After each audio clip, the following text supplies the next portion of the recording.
네, 저번 시간에 이어서 손과 팔 손상에서 클라이언트 요인과 수행 기술의 평가에서 움직임 평가, 두 번째로 우리가 물렁 조직의 긴장을 평가해 볼 수가 있겠습니다. 그래서 우리 몸에 있는 힘줄이라던가 외재근이나 내재근이 긴장하게 되면은 긴장이란 말은 우리가 타이트니스라고 해요. 지금 용어로 타이트니스 짧아졌다는 거죠. 쇼트닝까지는 아니고 좀 뻣뻣하고 이제 좀 짧아진 느낌이 있어서 관절의 움직임이 제한받게 됩니다. 그래서 인대나 주머니, 관절 불안정 평가를 위해서 사용되는 유발 검사들이 있는데요. 그것에 대해서 함께 알아보도록 하겠습니다. 그래서 여러분 교재 1096페이지에 있는 내용입니다. 손목에 특별한 기능 장애를 위한 임상 검사들이 있는데 보시다시피 이제 인대라던가 이제 뼈, 관절 불안정에 대한 내용들이 나와 있습니다. 첫 번째 우리가 볼 내용은 엄지잡뼈 평행인대 불안정입니다. 그래서 이 게임 키퍼라고도 하는데 여기 보세요.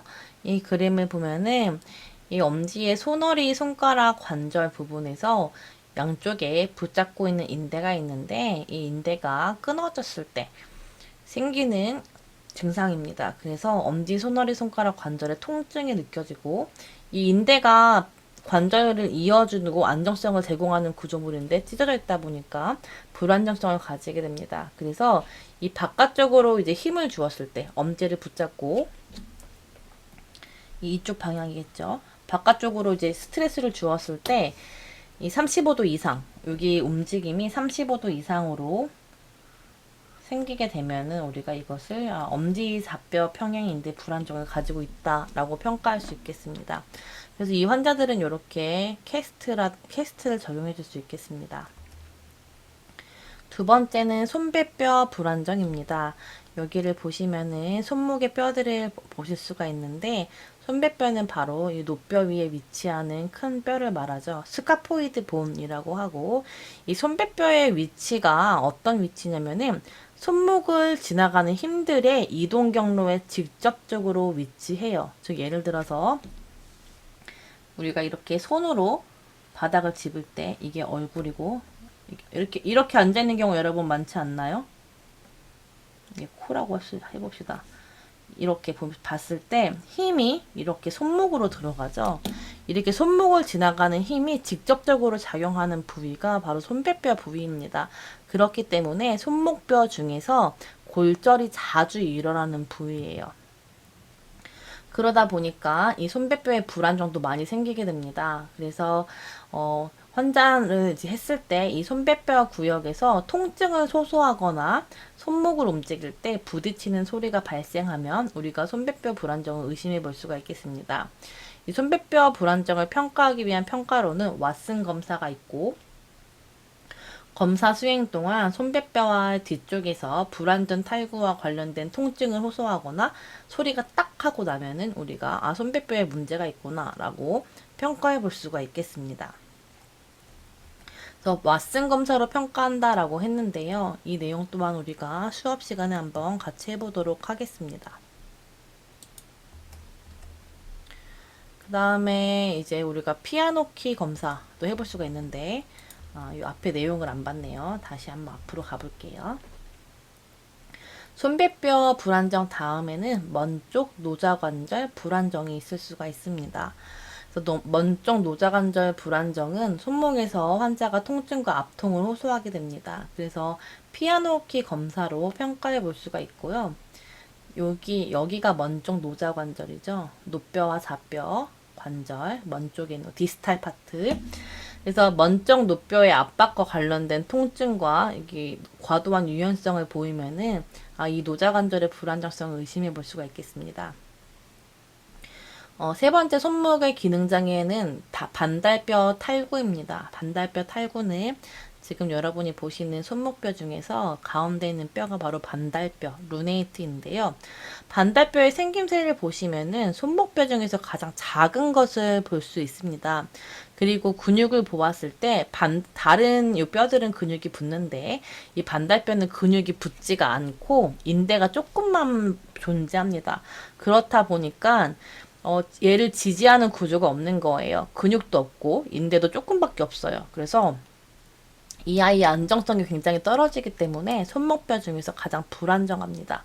그러다 보니 탈구가 가장 잘 되는 뼈입니다. 그래서 반달뼈 탈구가 많이 생기는데 위치를 보시면은 딱 손목의 중앙이에요. 그래서 손목 중앙의 통증 또는 불안정성을 보이게 됩니다. 그래서 머피의 징후라는 검사를 할 수 있는데 이 검사는 아주 간단합니다. 주먹을 쥐어서 손허리뼈 머리의 돌출 정도를 보는데 이것은 우리가 뒤에서 같이 보도록 하겠습니다.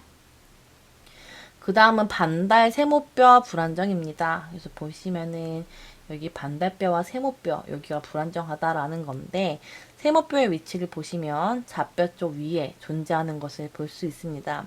여기 세 개, 손배뼈, 반달뼈, 세모뼈 이 세 가지가 가장 손상을 많이 받는 손목뼈예요. 그래서 이 세모뼈는 손배뼈와 반달뼈에 이어서 손목에서 세 번째로 가장 골절이 잘 되는 뼈인데요. 반달 세모뼈가 불안정하게 되면은 중앙이라던가 이 좌뼈 쪽 손목에서 통증과 불안정성을 느끼게 됩니다. 그래서 반달 세모뼈 뜬 느낌 검사로 테스트 해볼 수가 있겠고 반달뼈의 분리된 움직임 시 비빔 소리 우리가 크레피터스는 관절염 때 배웠죠. 그래서 비빔 소리가 나거나 통증을 느끼게 됩니다. 그 다음 세모섬유 연골 복합제 찢김입니다. 여기 위치를 보시면은 이쪽은 뼈가 꽉 차 있는데 세모뼈와 좌뼈 사이에 빈 공간들이 많죠. 그래서 이 공간에 인대들이 많이 채우고 있어요. 그게 세모섬유 연골 복합제인데 이 세모섬유 연골 복합제가 찢기게 되면은 이 좌뼈 쪽에서 잡아주는 구조물이 없기 때문에 좌뼈 쪽 손목에서 통증과 불안정을 느끼게 됩니다. 그래서 이걸 평가할 수 있는 방법은 앞에 나온 검사들, 피아노피 검사, 압박 검사, 좌뼈 오목 검사, 또 MRI 등을 통해서 확인해 볼 수가 있습니다. 여기 나온 평가들 중에서 대표적인 거 몇 가지만 같이 보도록 하겠습니다. 그래서 이 왓슨 검사는 손배뼈를 평가하기 위한 검사였죠. 그 다음에는 피아노키 검사입니다. 이 피아노키 검사는 그 그림처럼 여기 보세요. 이분이 환자인데 환자의 손을 프로네이션 한 상태에서 이 검사자가 라디우스와 손목을 고정시킵니다. 고정시키고 고정시키고 이 상태에서 지금 좌뼈 라디우스 그 상태에서 이 얼라 쪽 디스탈 얼라 스틸로이드 프로세스 부분 얼라에서 튀어나온 붓뼈 돌기 여기를 아래로 이렇게 눌러보는 거예요. 지그시 이렇게 눌렀을 때 클라이언트가 고통을 호소하거나 너무 과도한 움직임이 있으면은 우리가 양성으로 판별합니다. 그래서 이 얼라 사이드를 아래로 누르는 거예요. 그 다음은 머피의 징후입니다. 그래서 반달뼈 탈구를 평가하기 위한 평가라고 했는데 주먹을 쥐어보세요 하면 돼요. 그래서 클라이언트가 주먹을 쥐었을 때 여러분도 지금 주먹을 쥐어보세요. 정상의 경우에는 이 MCP가 세 번째가 가장 높고 이 두 번째, 네 번째보다 세 번째의 높이가 높습니다. 그쵸? 얘가 제일 길어요. 근데 이제 반달뼈 탈골인 경우에는 요 주먹을 쥐어보세요 라고 했을 때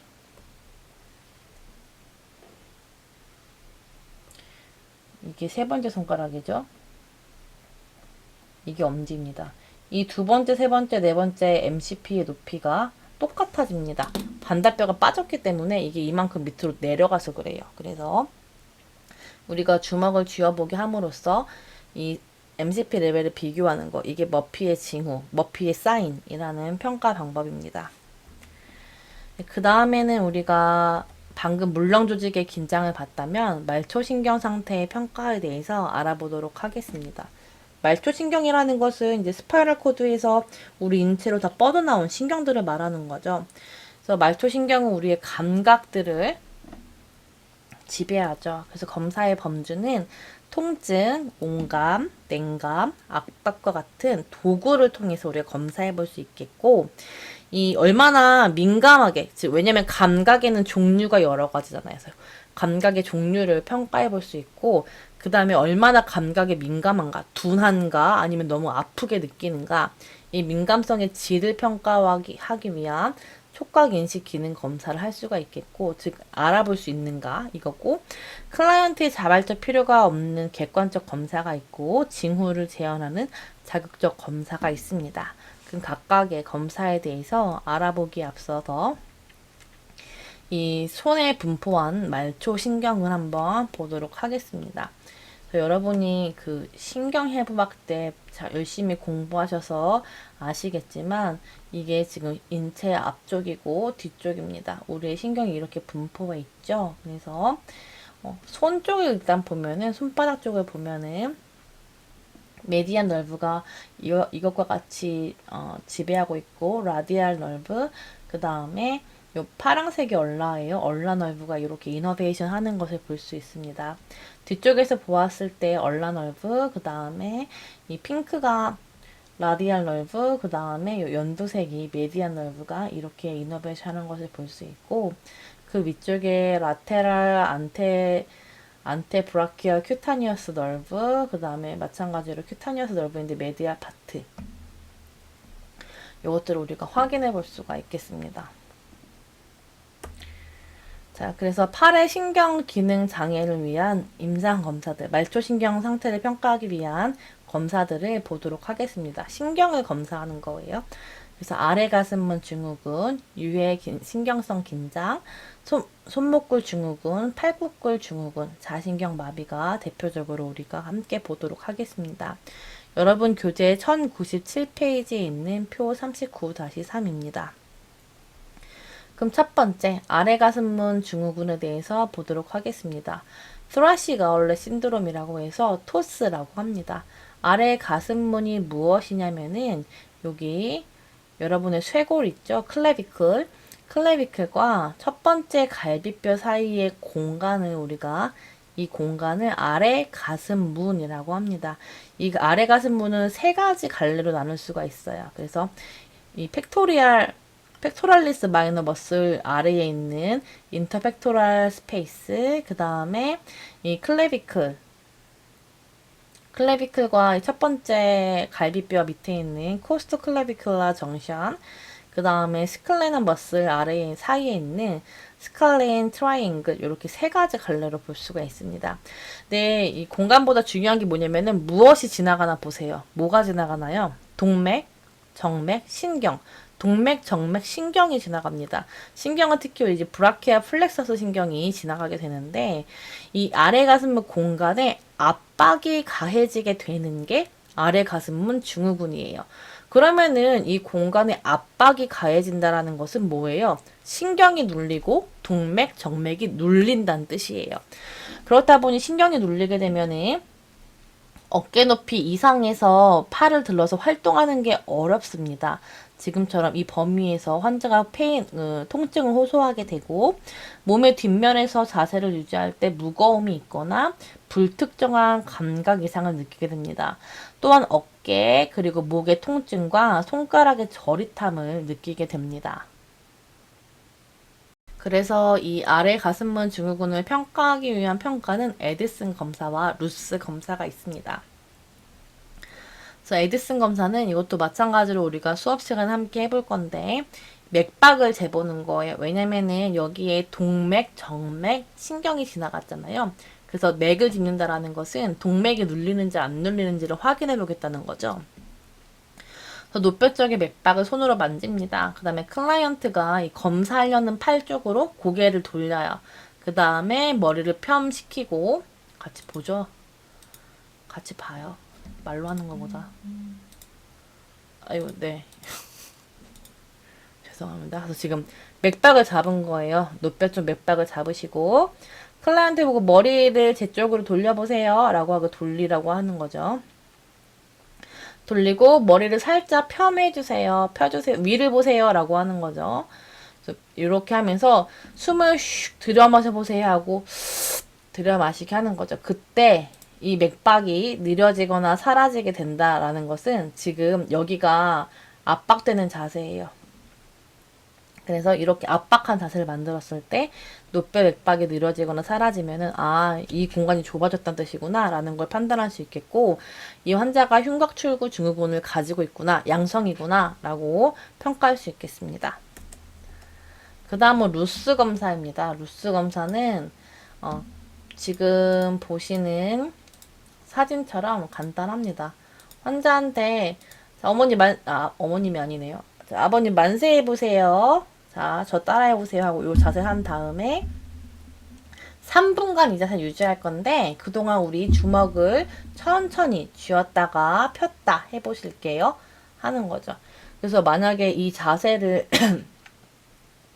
3분간 유지하지 못한다면 우리가 이 사람이 흉곽 쪽에 눌리고 있구나 라는 것을 판단할 수가 있겠습니다. 그 다음은 이제 유해 신경성 긴장을 알아보기 위한 검사입니다. 슬라이드 앞쪽으로 다시 한번 가볼게요. 네, 그래서 유해 신경성 긴장이 있는데, 이게 뭐냐면은 위팔 신경얼기에 긴장이 주어지면은 팔을 뻗은 자세를 했을 때 불특정한 통증이나 감각 이상을 호소하게 됩니다. 그래서 이것을 알기 위한 검사는 어퍼림 스크리닝 검사에서 양성 반응을 보인 경우를 말하고, 손목골 증후군은 우리가 저번 시간에 관절염에서 배운 것처럼 손목골 밑에 지나가는 신경인 정중신경, 즉 메디안 널브가 압박을 받으면서 이 그 메디안 널브가 이너베이션하는 곳에서 감각 이상을 느끼게 됩니다. 그래서 통증과 감각 소실, 주로 엄지, 검지, 중지에서 느끼게 되고, 일반적으로 밤에 증상이 증가하고 활동을 많이 하면은 할수록 더 아픕니다. 티넬 징후, 요거 우리가 그 관절염 때 받고, 팔렘 검사도 관절염 때 받죠. 그 다음에 역팔렘 검사와 손목 압박 검사가 있습니다. 요거에 대해서 보도록 할 거고, 팔굽굴 증후군이 있습니다. 그래서 요거는 팔꿈치에 지나가는 자신경이 압박을 받아서 생기는 겁니다. 요거는 팔꿈치 굽힌 검사로 알아볼 수가 있고요. 그 다음에 자신경이 마비된 겁니다. 자신경 마비가 되면은 죄송합니다. 엄지의 모음근이 마비되게 됩니다. 그래서 이 엄지 모음근의 마비를 알아보기 위해서 포로멘트 사인, 제네스 사인, 바텐버그 사인, 요 세 가지 검사로 우리가 알아볼 수가 있습니다. 네, 그래서 아까 팔 긴장도 검사가 나왔죠. 그림이 좀 웃긴데, 아까 우리 표에서 본 것처럼 유해 신경성 긴장을 알아보기 위한 검사입니다. 그래서 이 자세들이 웃기긴 하지만 뭘 주려고 하는 거냐면은 이 팔의 신경얼기, 브라키아 플렉서스에 스트레스를 주는 자세예요. 그래서 좀 여기가 팽팽하게 긴장되거나 당겨지도록 했을 때 증상이 나타나나를 보려고 합니다. 그래서 이 자세들은 브라키아 플렉서스의 신경뿌리를 긴장시킵니다. 그래서 각 자세마다 평가하는 신경들이 있어요. 그래서 요 자세는 메디안 널브, 요 자세는 얼라 널브, 요 자세는 라디알 널브를 평가해 볼 수가 있습니다. 그래서 이제 바로 이 자세를 가는 게 아니라 여기 보면 이게 대표적으로 메디안 널브를 테스트한 자세인데, 일단 환자를 이제 수파인 상태로 누운 상태에서 맨 처음엔 이게 굽히고 내가 손을 잡은 자세입니다. 여기서 손목을 한번 익스텐션 시키고, 그 다음에는 이제 바깥쪽으로 돌림을 하는 거죠. 위쪽으로 돌립니다. 그 다음에 이제 엘보를 피는 거죠. 엘보를 펴면서 손목을 익스텐션 자세를 좀 더 익스텐션 된 손목을 압박하게 됩니다. 그래서 최종적으로 이 자세가 되는 거죠. 여기에서 고개를 반대쪽으로 돌려보세요 라고 하는 겁니다. 이 자세예요. 그랬을 때 메디안 널브가 압박을 받게 되고, 이때 통증을 호소하거나 감각 이상을 호소하게 되면은 양성으로 판단하고 문제가 있구나라고 판단하게 됩니다. 이 자세한 평가 내용은 우리가 수업 시간에 함께 해보도록 하겠습니다. 그 다음에는 티넬 징후입니다. 우리가 그때 그 저번 시간 관절염 시간에 배웠던 것처럼 말초신경의 경로를 따라서 죄송합니다. 말초신경의 경로를 따라서 손목 쪽에서 근위부는 바깥쪽을 말하죠. 이동하면서 가볍게 두드리는 것을 근위부가 아니라 원위부인데 원위부로 이동하면서 가볍게 두드리는 것을 말합니다. 그래서 검사하는 신경이 지배하는 부위가 따끔거리거나 저린 감각이 생기는지 알아봅니다. 그래서 환자가 따끔거리거나 저릿저릿해 라고 저린 감각 등을 호소할 때 우리가 이 신경이 압박받는구나 라고 양성으로 평가할 수 있겠습니다. 그 다음 팔랭 검사입니다. 지금 보시면 이 자세가 팔랭 검사였고 그 다음에 두 번째 자세가 역팔랭 검사입니다. 기도하는 모양으로 손을 만드는 거죠. 그래서 1분 동안 이 자세를 유지하면은 이 자세 둘 다 정중신경이 압박을 받는 자세죠. 정중신경과 이너베이션하는 부위에서 1분 안에 저림을 보고하면 우리가 양성으로 판단하고 이 사람이 손목골 증후군을 가지고 있구나 라고 판단을 합니다. 그 다음은 손목 압박 검사입니다. 그래서 아예 이제 정중신경에 대놓고 압력을 가합니다. 30초 동안 손목 관절에 정중신경에 압력을 가합니다. 이때 환자가 정중신경이 이너베이션하는 부분에서 저릿저릿해요 라고 보고하면은 양성으로 판단합니다. 그래서 정리해보자면은 이 압박검사, 팔렌 사인, 역팔렌 사인, 틴넬 사인 이 네 가지가 손목 증후군을 테스트하기 위한 검사입니다. 여러분이 검사를 외울 때 이 검사들이 어떤 것을 평가하기 위한 검사인지를 잘 구분할 수가 있어야겠습니다. 그 다음은 팔굽근 증후군 평가입니다. 그래서 여기 이 부분이 팔굽골이라고 하는데 팔꿈치 굽힘 검사, 엘보 플렉션 테스트라고 합니다. 그래서 검사 방법은 다음과 같습니다. 그래서 리스트를 풀 익스텐션한 자세, 그 다음에 엘보 풀 플렉션한 자세, 요 건장한 요 분처럼 이렇게 약간 어깨 으쓱하는 자세죠. 무엇을? 약간 이런 자세. 요 자세를 하시고 3분에서 5분간 자세를 유지하도록 합니다. 요 그림은 요 리스트가 풀 익스텐션이 안 됐어요. 이분처럼 예쁘게 굽히셔야 돼요. 그래서 이 자세를 유지하는 동안 이 얼라 널브가 분포하는 곳에서 저림이 나타나면 양성입니다.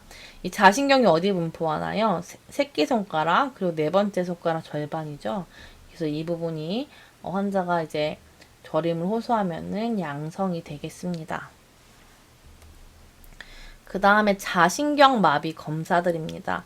자신경, 얼라널브가 손상되는 것은 결국 엄지 모음근을 마비시키기 때문에 우리 손에서 동작인 핀치, 이 집기 동작이 어렵게 합니다. 그래서 일부러 이 집기 동작을 유발해서 자신경이 괜찮나? 요것을 평가해 볼 수가 있는데요.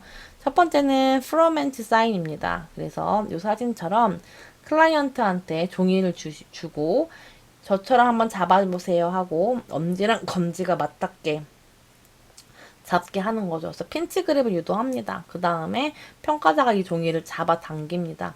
이 잡아당길 때 환자가 엄지 끝이 구부러지면 양성인데요. 왜냐면은 이 자세를 유지하지 못하기 때문에 굽어져 버리는 거예요. 그래서 모음 근육이 없기 때문에 저항이 가해졌을 때 엄지가 끝이 구부러지게 됩니다. 그 다음에 장수 사인은 마찬가지로 이 핀치 그립한 상태에서 마찬가지로 평가자가 종이를 잡아 당깁니다. 근데 이때 엄지 소너리뼈 관절, 지금 보이는 요 MCP 관절이 익스텐션 되면, 펌이 되면은 양성으로 우리가 평가합니다. 그 다음에는 바르텐버그 사인입니다. 손바닥을 책상에 대고 손가락을 다 벌리게 하는 거예요. 이렇게 쫙쫙 벌리게 합니다. 그 다음에 환자분 손가락을 한번 모아보세요 라고 하는 거죠. 그래서 이렇게 모으는데 이분처럼 새끼손가락을 못 모으시면은, 모음이 안 되면은 우리가 양성으로 평가합니다. 그래서 얼라널브가 손상을 받으셨구나 라고 평가할 수 있게 판단할 수 있겠습니다. 그 다음 우리가 말초신경을 평가하기 위해서 감각 지도화를 해볼 수가 있겠습니다. 센서리 매핑이라고 하는데요. 이거는 손의 세부적인 감각을 검사하기 위함입니다. 연필에 달린 지우개를 사용하는 게 뭐냐면은 옛날에 이제 연필 끝에 여기 지우개 달려 있잖아요. 요것을 사용해서 이 부분으로 환자의 손을 자극을 해보는 거죠.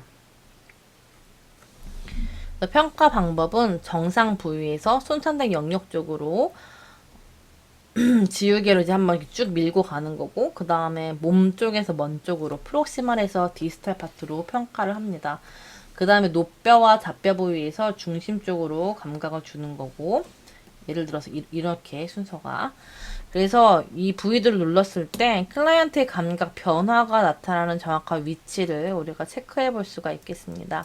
그래서 만약에 환자가 신경 회복하는 가운데 있다라면은 매달 반복 측정해서 변화가 있는지를 체크할 수가 있겠습니다. 그 다음은 교감신경계 기능을 평가해 볼 수 있겠습니다. 이 교감신경도 말초신경에 들어가죠. 그래서 sympathetic function을 평가하는데 이 교감신경 반응은 회복과 관련이 있습니다. 그래서 손상 초기에 발생하는 반응들입니다. 땀샘 운동에서는 교감신경이 반응하게 되면 땀을 분비하고 혈관 운동이 활발해지고 털샘 운동이 생기면서 피부가 소름이 돋아 있는 거죠. 그 다음에 영양 상태를 확인합니다. 피부결이나 손톱이 자라는지, 머리카락이 성장하게 되는데 이런 반응들을 체크하게 됩니다. 교감신경계 평가를 위한 평가 방법이 있는데요. 바로 주름 검사입니다. 여러분 목욕탕에 갔다가 나오면 손이 쪼글쪼글해지죠?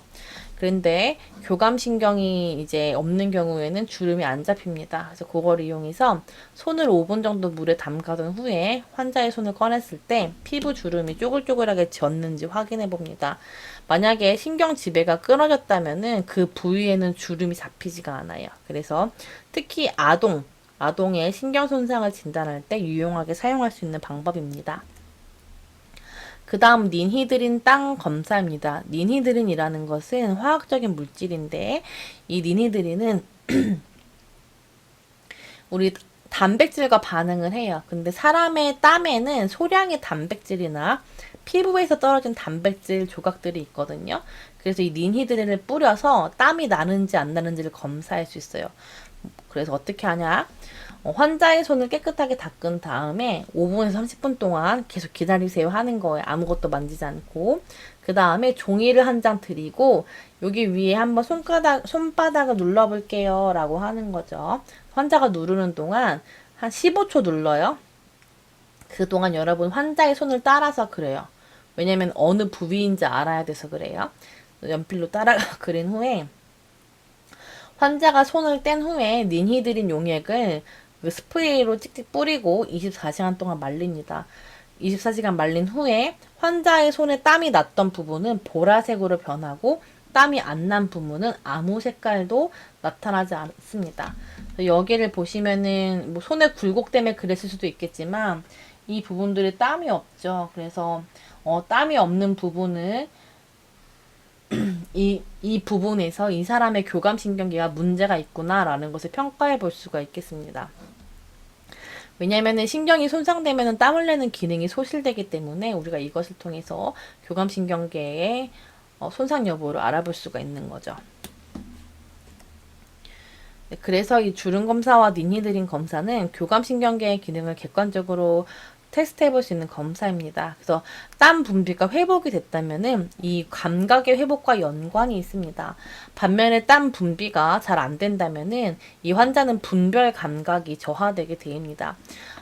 그 외에도 교감신경계의 장애 증상으로는 피부가 빛나고 부드러워지고 손톱이 변한다거나 손끝이 뾰족해지는 이런 증상을 호소하게 됩니다.